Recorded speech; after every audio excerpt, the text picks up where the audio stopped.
Okay, loud and clear. Number 1. Ano yung answer nyo? All of the above. No, ito talaga yung concept ng family. No? Family is responsible for procreation. So, na-create tayo as creation kasi pamilya natin. And then protection, no? Our family is protecting us. That's also according to the law. Ang daming pwedeng batas na ma-insert dyan. EO 209, family code. And then socialization. Actually, our first friends, our brothers and sisters. At saka education. Baka naman hindi nyo nilagay yung education. Kasi akala nyo this is all about schools o paaralan. Hindi po. Ibig sabihin sa education na to, this is the role of the family na tinuturuan ka. Ang education is not, hindi siya kulong sa kolehiyo or sa isang establishment. Therefore, our family is teaching us. Okay? So, kasali lahat. Number 2, global goals. Okay, A. So, ito po yung sinasabi ko na ang global goals, ito po yung Sustainable Development Goals. So, merong 17. Okay? 17 na Sustainable Development Goals na sinet na United Nations. And belong tayo dyan, na Philippines. Tinatanong din sa board exam, I don't know, kasi tinatanong to sa LET eh. Kailan daw yung Pilipinas na naging membro? If I'm not mistaken, parang 1945 or 1946. Diyan banda. No? So, number 3. Halata naman, social change po to. Okay? Social change. Interaction relation. Bakit, sir? May word kasi na to. Transform. So, yung interaction natin, our relationship, it transform our culture and societal institutions. Hindi po siya societal goals. Kasi hindi porket may goal ka, nagbago ka. Di ba? Ang dami mong goal sa buhay. Okay, hindi ka nagbago. Walang nag-transform sa'yo. So, ikaw, kung gusto mong mag-transform, magbago ka. Get me? Ganon yun, di ba? Kinokonekta ka agad sa buhay. Ganon po yun. Hindi porket may goal ka, nag-transform ka kaagad. Kasi sa atin, we are too ambitious in our goals. Hindi naman tayo nagbabago. Okay? Naririnig yun, no? So,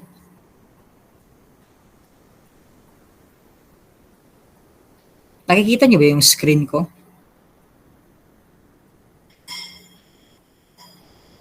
Wala po. Thank you for that, no? Window pala.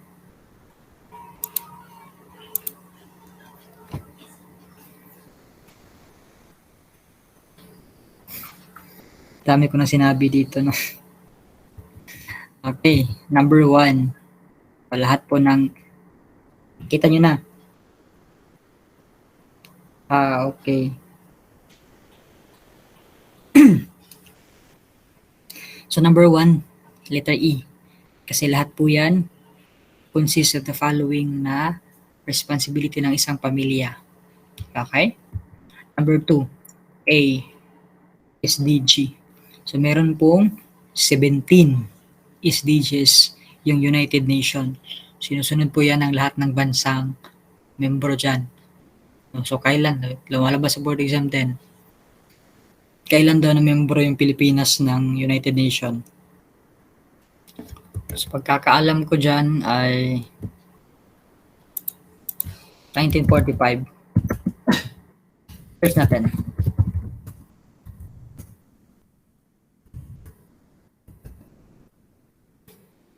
(1945) siya. Okay? Sabi dito, 1945, Philippines was among the 51 original members. Okay? We're right to what we said. 1945 po belong yung Pilipinas sa United Nations. Number 3, social change. Kasi may transform. Hindi porket may goal ka, nag-transform ka na. Get me? Number 4, August Comte. So, siya talaga yung father. Ano yung keyword? Positivism. Okay? Positivism. Karl Marx, conflict perspective. Si Emil Durkheim at si Spencer, I think they are more about structural functionalism. Okay? Anyway, matakil lang sila later on. I hope so. Number 5, social Darwinism. So, ito yung sikat daw si Herbert Spencer. Kasi nakitaan niya yung society, nag-evolve, natural selection. Kumbaga, natural talaga sa society nag-evolve. So, di ba katulad yan ni Charles Darwin? Kaya social Darwinism yung tawag. A. No? Number 6. Letter C. Si Emil Durkheim. No? Actually, class, tignan nyo dito, yung mga hinighlight ko. Nakita niyo mouse ko, no?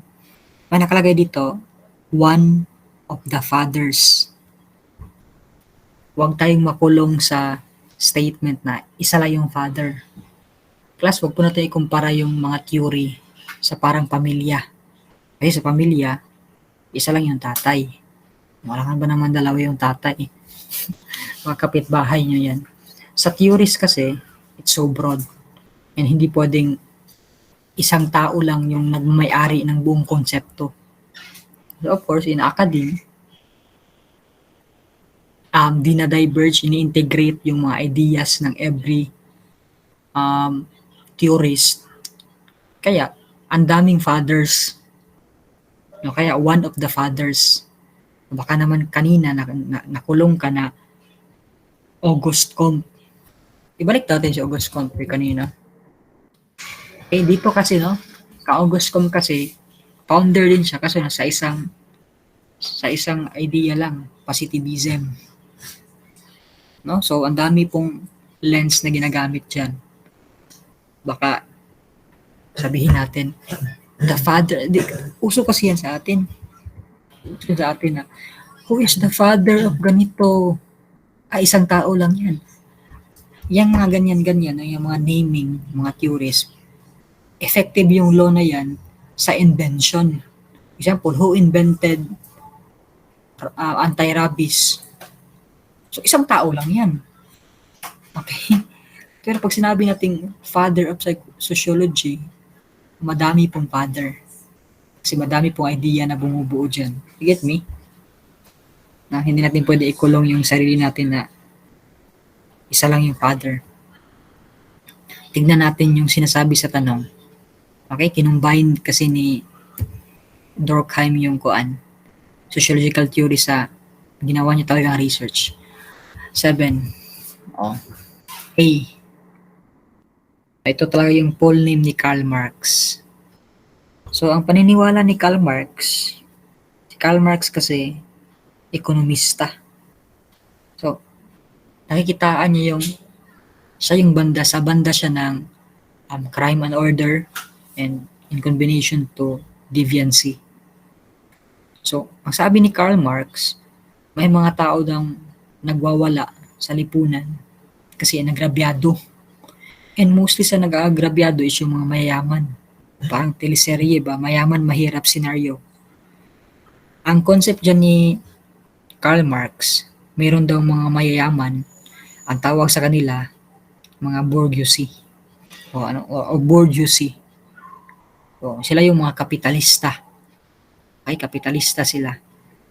So, meron din tayong mga proletariat, yung mga mahirap na trabahador. So, pinaagrabyado daw yan sila. Okay? Kaya economic theory talaga yung kang Karl Marx. Diyan din yung umusbong yung conflict theory. Kasi may awayan na nang nangyayari. Class struggle. Revolution. Ano yan? Ano yung revolution? Rebellion? Conflict yan, di ba? Kasi suntukan yan, sabunutan. Okay? At din, ang question naman dito, ano yung full name lang ni Karl Marx? So, siya pala si Karl Heinrich Marx. Okay? So, be sure and accurate sa mga names. Kasi actually class, bonus lang yan. And tanungin mo sarili mo. Kung ako yung gagawa ng tanong, paano ko pahihirapan yung mga board of examinee sa mga names? Simple lang. Babaguhin ko yung middle name. Ganun lang. Middle name. Kasi nasanay kasi tayo. Example, Jose Rizal. Iba kasi lumabas sa board exam. Ano yung lumabas? Jose Potassium. Basta. Si Rizal, no? Hindi mawala sa let. No? So, parang ganun ba? You get my point? No? Ang alam lang natin si Jose Rizal. Tapos, para pahirapan ka dyan sa board exam, iko-kompleto yung name. Jose Protasio. Basta, di mo yung ganun yan ba? Yung complete name niya. Pagkahaba-haba. No? So, sometimes so, ipasok mo sa utak mo. Pag meron mang names na itatanong, ganito kaagad pagkagawa yung question. Middle name yung babaguhin. Get me? Alangan ba naman na A. Karl Marx, tapos next, James Potente. Ay talagang halatang halata na mali yan. No? Hindi po bobo. Hindi po ganun kabobo yung mga doctors na gumagawa ng exam. No? I remember na pinagawa ko yung mga estudyante ng mga question para masanay sila paano gumawa. Ang halata, no? Ang halata ng mga maling sagot at saka halata din yung tamang sagot. Kahit pipikitan mo yan, masasagutan mo yan. No, sa board exam, hindi po ganun. No, design po yung board exam na pahirapan ka. Bakit pa tayo nagpupuyat dito kung easy lang pala? Ha?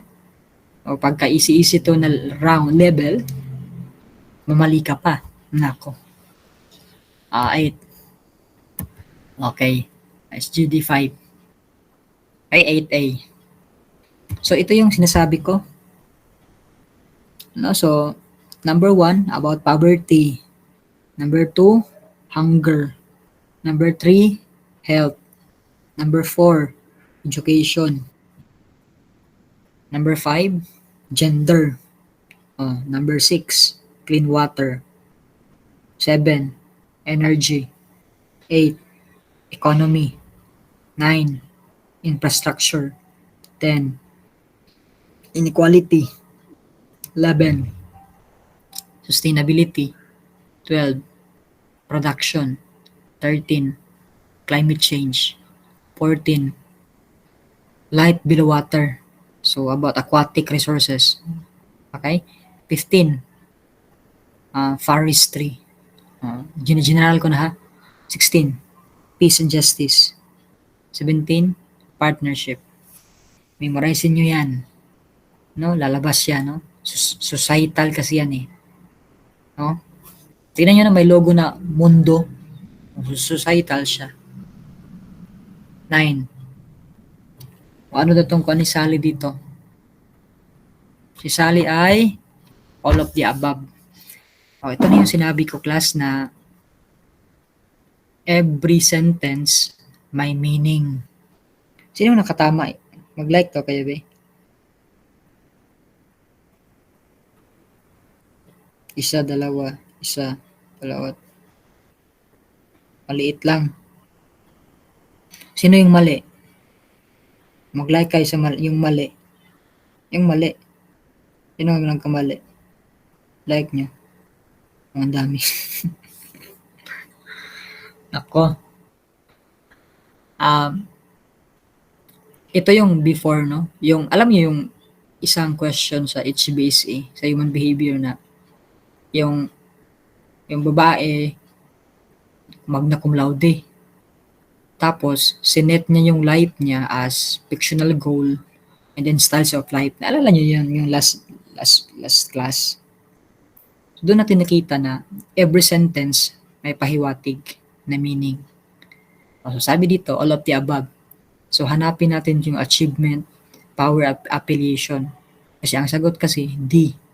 Ibig sabihin, present siya sa tanong. Saan natin hanapin? Okay, sabi dito, Sally is a straight A student who always gets work done. So, achievement yan. Di ba? Achiever, ibig sabihin yan, achiever siya.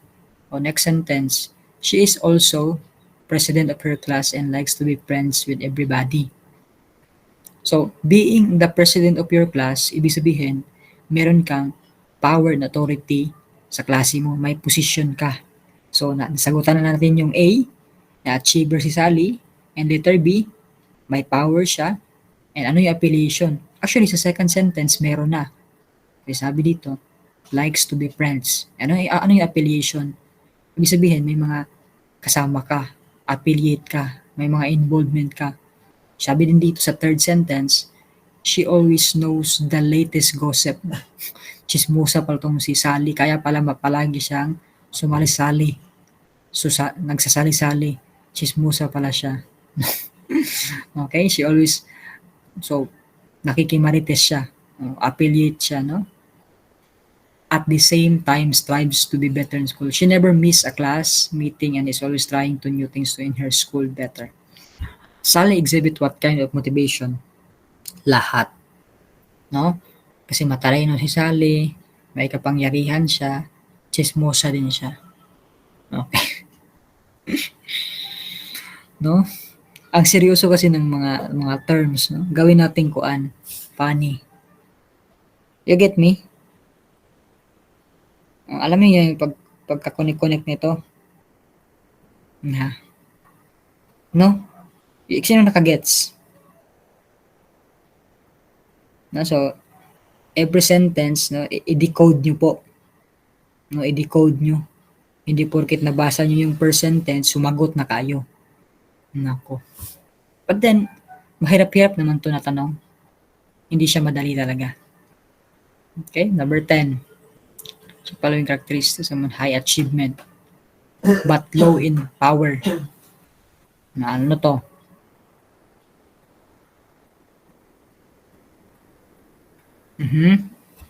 Tamang sagot dito ay B.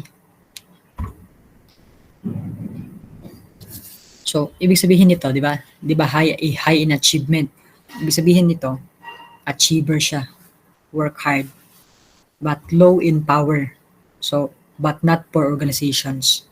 So, wala siyang gana sa mga organisasyon na kung saan meron siyang power or position. Hard worker lang siya.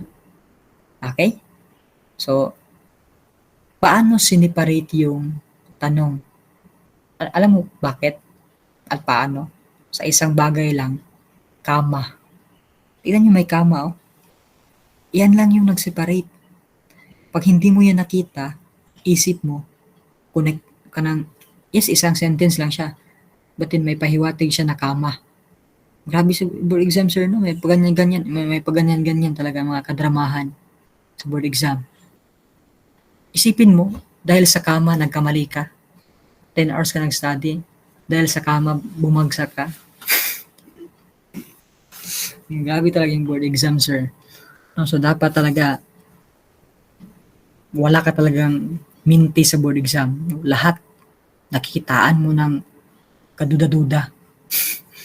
Kung sa Bisaya pa dyan, no, mga himantayon. No, kasi kung hindi ka himantayon sa board exam, na wala ka dun. Kung sobrang bait mo sa board exam, ay, hindi pwede. Alam mo ba, nagbo-board exam ako? Ano kaya yung trip ng mga board examiner dito? Yan yung tinatanong ko lagi sa utak ko, to be honest.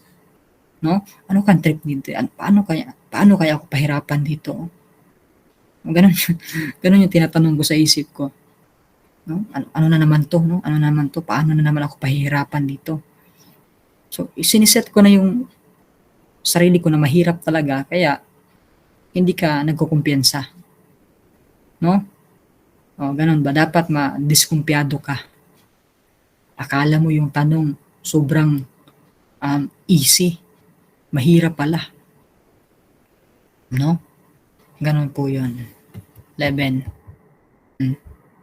White collar crime. Memorizein nyo lang yan. Okay? 11A.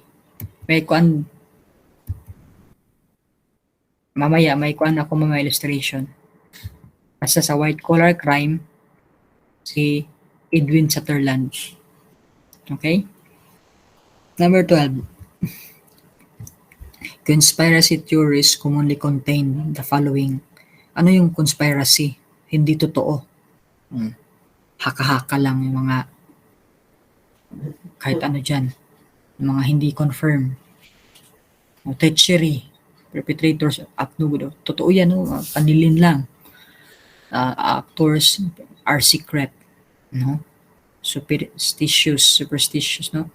Hidden. They are organized, well-organized. High person in plot, no? Parang nagtatanim-tanim dyan ng bomba. Necessary to deceive. So, ang sagot dito lahat. No? Yung conspiracy, hindi yan totoo. Tinanim-tanim lang yan, no? Parang tanim bala. Hindi po yan confirmed ng facts. Okay? So, basahin natin. Baka naman iba sa inyo, hindi alam ano yung conspiracy. Nako. No? Ito yung sinabi ni Carl Ibalita na marami daw mga mababagsak sa board exam na hindi naman nagpabaya. Hindi rin naman bobo. Pero hindi lang alam ang mga vocabulary. Kasi alam niyo yung technique ko bakit ko nasagutan to? Alam ko yung meaning ng conspiracy. Kasi ang conspiracy kasi, yung mga information na hindi confirm. Ganun lang. So kung hindi mo yun alam yung meaning ng conspiracy, nagtatanong-tanong ka pa, ano kaya yung meaning nito? Ay, magkakamali ka kaagad yan. No? So, palawakin nyo yung vocabulary nyo. Paano ko yan gawin, sir? So, every slides na pinapakita ko, pag merong word dyan na hindi mo maintindihan, dapat may dictionary ka na dyan. No? Dictionary mo. Hindi to haka-haka. Sabi to ni Dr. Carly Balita. May mga iba dang mababagsak dahil ano sa vocabulary.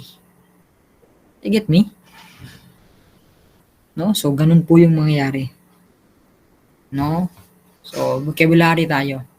13. Oh. Nililabel ka na ikaw talaga yung ini-label. Example, nililabel yung isang tao na magiging criminal siya. Labeling theory is a concept in deviance. Kasi ang daming naging criminal. And then according sa research, kinukutya daw sila na yung tatay mo criminal, ikaw din magiging criminal ka din. Labeling theory po yan. There is a power in declaration. Okay? Kaya yung anak mo, sinasabihan mo, matigas yung ulo, ikaw na mismo, yung niloko mong sarili mo. Okay? Magiging matigas talaga yung ulo ng anak mo. Kasi sinabihan mo eh. Ano yung ginagawa mo dyan? Labeling theory ka. No?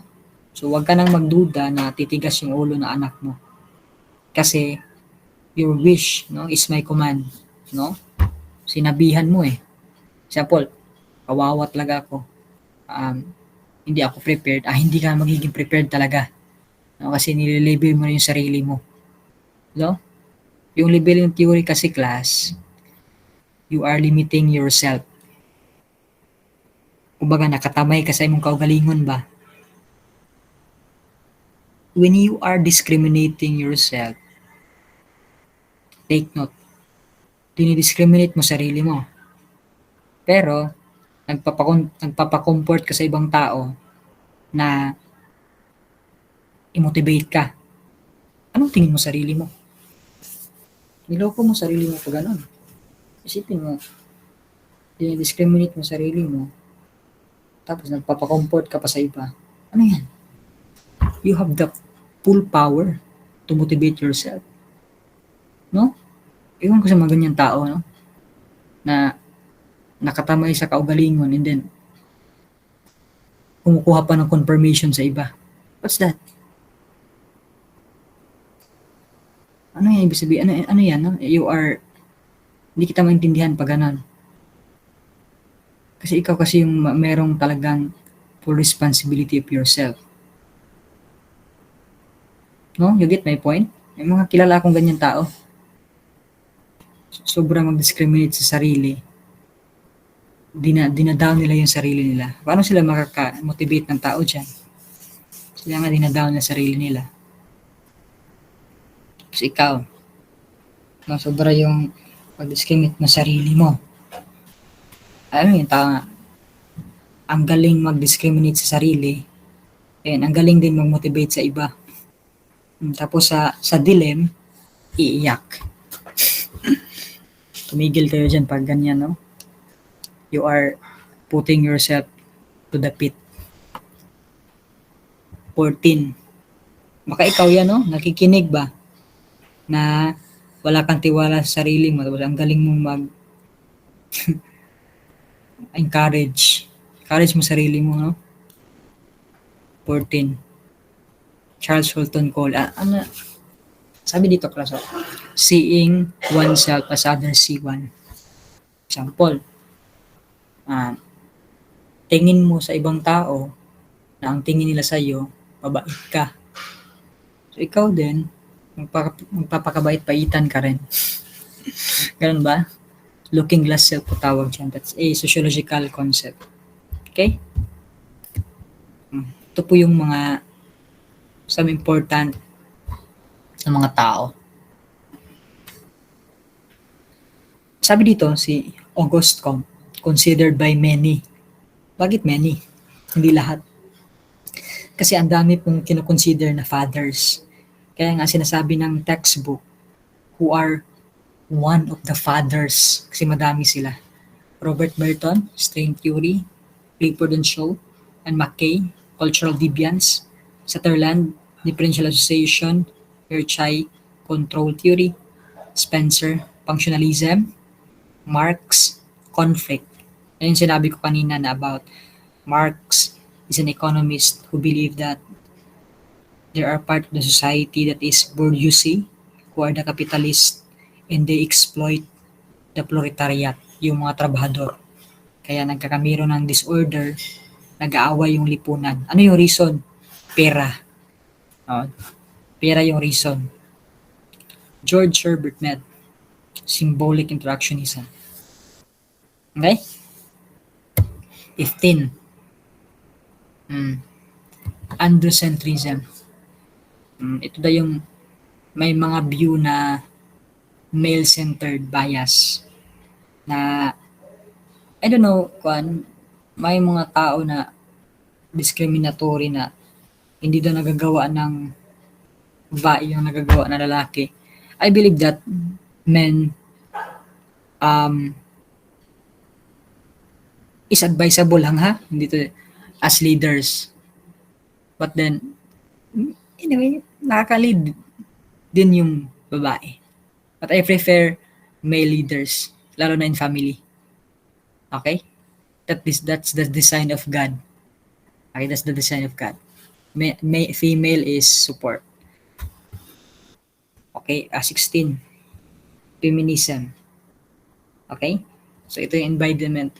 It talks about sexual categories and men attempt to keep women subordinate to men. Feminism po yan. No? So parang nag-aaway daw yung mga lalaki at babae kasi naagrabyado yung mga women.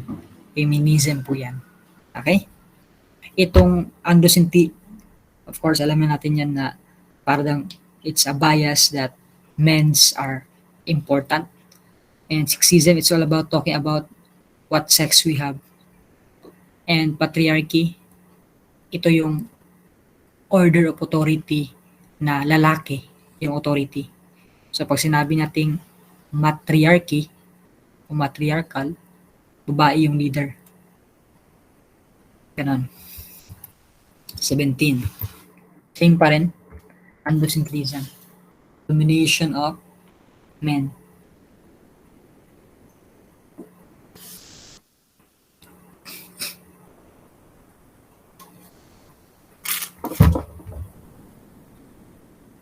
It's made up of efforts to bring about conformity by the law by agent of crime. So, of course, alam na natin na ang question is all about social control for social order. So, kaya po mayroong social control kasi kailangan natin ng social order sa lipunan.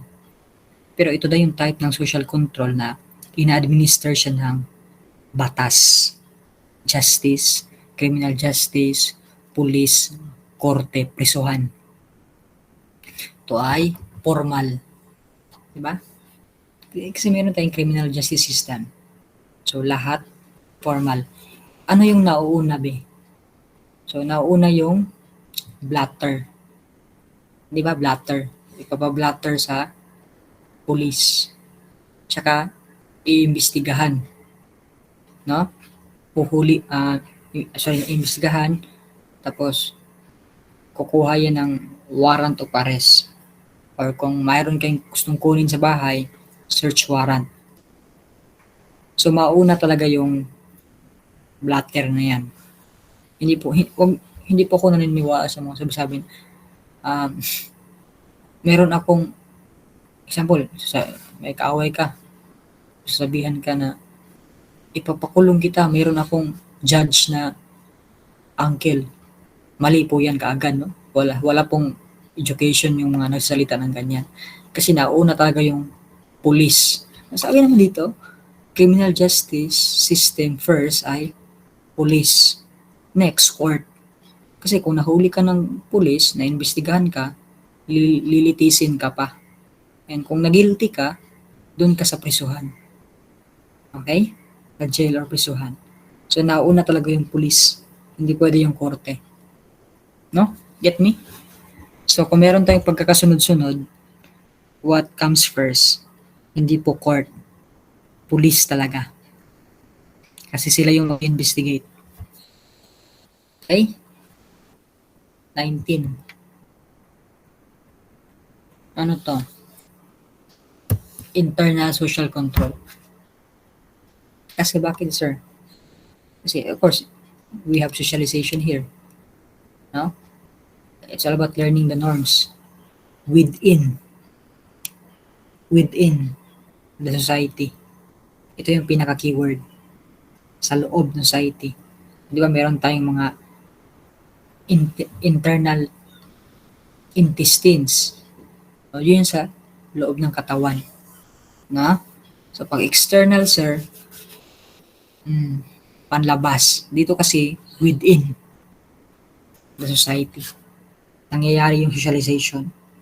So, sagot ka agad ay internal social control. 20.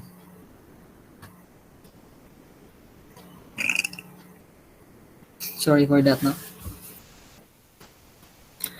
So, sinali ko na lang to, although talks about families and groups. It's more about the methods, no? Sagot dito ay A. Bakit, sir? Kasi class, tignan natin. Pag sinabi natin social conflict framework, ibig sabihin, sa society, may conflict. Kaya nga social conflict. Sabi din dito, symbolic interaction. Ibig sabihin daw, yung mga interaction natin, it will create a symbol.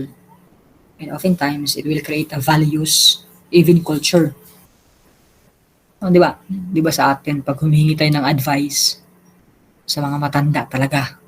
Bakit ba sa mga matanda? Because there is a symbolic interaction sa mga Pinoy na pag matanda, nakapag-create na tayo ng meaning na pag matanda, wisdom is. Oh. Totoo ba? So, symbolic interaction po yung kuan dyan.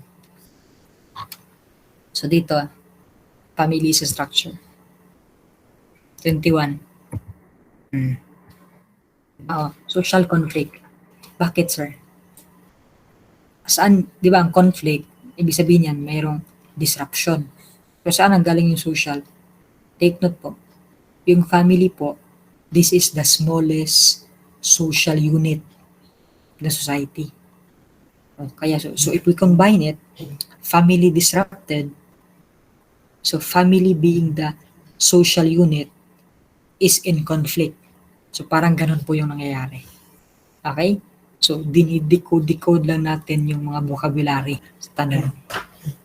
Nasagutan ka agad natin. You get me?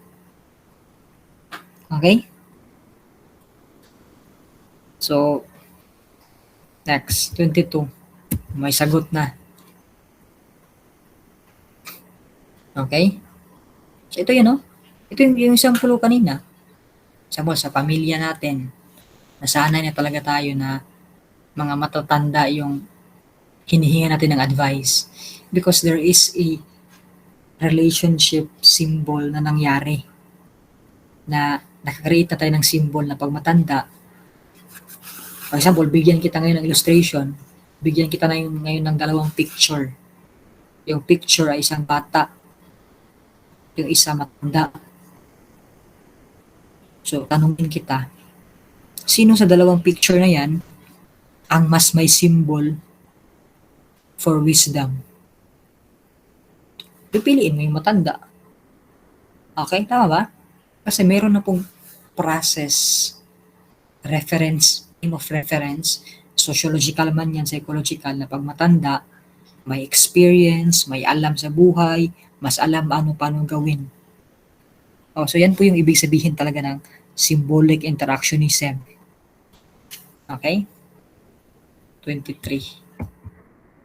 Social exchange. So, social exchange yan. No? So, para kang nakikipag-trade pa ng gamit. Okay, so di ba? Uy, exchange ko to. Kasi may benefits ako. Then, okay, mas exchange ko to kasi asset ko to eh. And then, I will gain more. Okay? I will minimize risk or benefits. Ganun po yun. Social exchange po yung nangyayari dyan. 24. Social aging. Individuals changing roles and relationship in the social structure. Social aging po yan. Okay? Hindi po yan maturity. Yung maturity po, it's a psychological concept of being, para siyang being developed. Na pag sinabi nating development, it's more about physical aspect. Nag-develop yung kuan niya, muscle. Malaki yung muscle. So pag sinabi natin maturity, merong psychological sa lifestyle niya, pamumuhay niya na mature siya. So, kahit pa yung bata na maliit yung katawan, pwede mo siya masabihan na maturity. Pero hindi mo siya masasabihan na develop. Kasi sa libro talaga, pag sinabi nating development, meron related siya sa physical aspect. You get me? Di ba? Di ba may mga kilala tayo ng mga batang-bata pa, mature na? No? Ganun po yan. Elderly, oh. Sino ba yung sa tingin mo, elder natin dito? Any 40 plus? 50 plus? Meron ba? I respect you pag ganun. Kasi, na-appreciate ko yung ganun. Kasi supposedly, they are retiree. Pero, they still want to become social worker. Okay? Ganun po yan. 25. Often away from home but maintains the warmth. Dilettante father.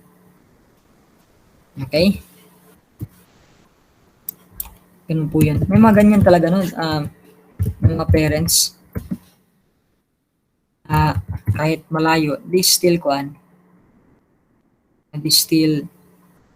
ito kasi na part kasi, ito yung determine four meanings of fatherhood. No? So, if you want to research this, itong part na to, kasi ito kasing part na to, it talks about the family. And family, di ba, is social aspect. So, nasa sociology pa rin tayo. So, itong type na father na to, kahit malayo sa bahay, nakaka-connecta pa rin sa children. No? So, dilettante father po yung tawag dyan. Okay?